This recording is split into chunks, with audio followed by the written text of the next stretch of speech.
সবার একটা প্রশ্ন ছিল শুধু আমরা ঢাকা শহর থেকে এই মাছগুলা কোন জায়গা থেকে ধরি এবং কিভাবে ধরি। তো আজকে সবাই সব প্রশ্ন পেয়ে যাবেন আজকের এই ভিডিওতে। আসসালামু আলাইকুম সবাইকে, কেমন আছেন সবাই? আশা করি সবাই ভালো আছেন। আলহামদুলিল্লাহ, আপনাদের দোয়া ও ভালোবাসায় আমিও ভালো আছি। এটা হচ্ছে ঢাকা উত্তরা 16 নম্বর সেক্টর, দিয়াবাড়ি। তো আমরা কিন্তু এই যে এই সব জায়গাগুলো থেকে মাছ ধরে থাকি, প্রায় সময় এখান থেকে মাছ ধরি আমরা। তো আজকে যে জায়গাটা থেকে আমরা মাছ ধরতেছি, এখান থেকে আমরা মাছের আগে কোনো সময় ধরি নাই। এখানে অনেক বেশি পানি ছিল, এখন প্রায় পানি অনেক পরিমাণ শুকিয়ে গেছে। 1 মাস আগে প্রচুর পরিমাণ বৃষ্টি ছিল, মানে একটানা 3 দিন বৃষ্টির কারণে এইখানকার যেতগুলা খালি জায়গা আছে সবগুলোতে কোমর সমান পানি ছিল। তো পানিগুলো যখন এখন একটানা একদম শুকিয়ে যাচ্ছে, তো মাছগুলো কিন্তু সব মাছ একদম বের হয়ে গেছে।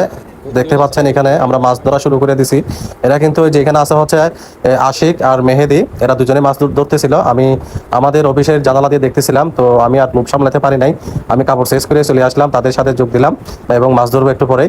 এরা ধরা শুরু করে দিয়েছে, দেখেন আমি একটু পর শুধু মাছগুলো দেখতেছিলাম, মানে কি পরিমাণ মাছ পাইছি এবং কি কি মাছ পাওয়া যাচ্ছে সেগুলা।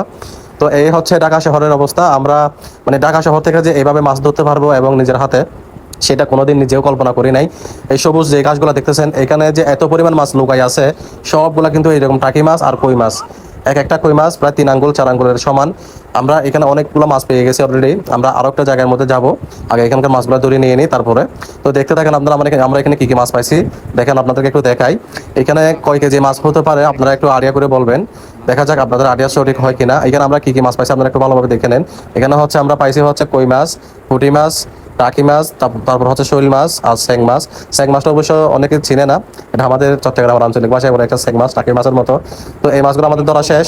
এখন আমরা আরেকটা জায়গায় আসতেছি এবং চলে আসছি। আমরা দেখাচ্ছি যে আমরা সর্বপ্রথম ওই জায়গায় মাছ ধরছি, এখন আরেকটা জায়গায় আসছি। এই যে এটা হচ্ছে একটা ড্রেনের মতো আর কি, এখান থেকে হয়তো কিছু মাটি সরাইছিল। এখন এখানে যেহেতু পানি আছে, এখানে যে জায়গায় পানি আছে সেই জায়গায় মাছ আছে, এরকম মাছ। তো আমরা দেখেন এখানেও প্রায় 2 কেজির মতো মাছ অলরেডি ধরে ফেলছি এরা। তো মাছ কিন্তু ধরতে কিন্তু এত পরিমাণ ভালো লাগে, এমন কোনো মানুষ নেই গ্রামের মাছ ধরতে ভালো না বাসে। তো আমার কিন্তু মাছ ধরতে খুবই ভালো লাগে এবং খুবই মাছ প্রিয় মানুষ আমি একজন। দেখতে পাচ্ছেন এখানে কত বড় বড় পুঁটি মাছ, এগুলো কিন্তু বাজার থেকে কিনে আনতে গেলে কিন্তু অনেক টাকা লাগবে। কিন্তু আজকের মাছগুলো কিন্তু আমরা খাবো না, আজকের মাছগুলো আমরা সবগুলো বিক্রি করে দিব। আমরা সর্বপ্রথম যেগুলো পাইছি এগুলো বিক্রি করে দিচ্ছি 1000 টাকা দিয়ে, আর এখন যেগুলো আছে এগুলো বিক্রি করে দিচ্ছি শফিক ভাইয়ের কাছে।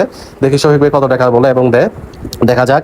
তো আমরা কিন্তু আজকে মাছ খাবো না, আমাদের যেহেতু মাছ বাসায় আছে, আরো অনেকগুলো মাছ রয়ে গেছে ফ্রিজে, সেই জন্য আমরা মাছ আজকে যেগুলো ধরছি এগুলো আর খাওয়া সম্ভব না। আর এই মাছ কিন্তু ভাই কাটতে কিন্তু অনেক কষ্ট, আর যেহেতু মহিলা মানুষ নেই আমাদের এখানে, আমরা বেচারা সবাই থাকি। আর উত্তরা দিয়াবাড়ি 16 নম্বর সেক্টরে যারা আসবেন, মাছ ধরতে আসবেন, অসুবিধা নেই, আমার সাথে যোগাযোগ করে আসবেন, আপনাদেরকে মাছ ধরাই দিব এবং নিজের হাতে মাছ ধরতে পারবেন। ভালো থাকবেন সবাই, আল্লাহ হাফেজ।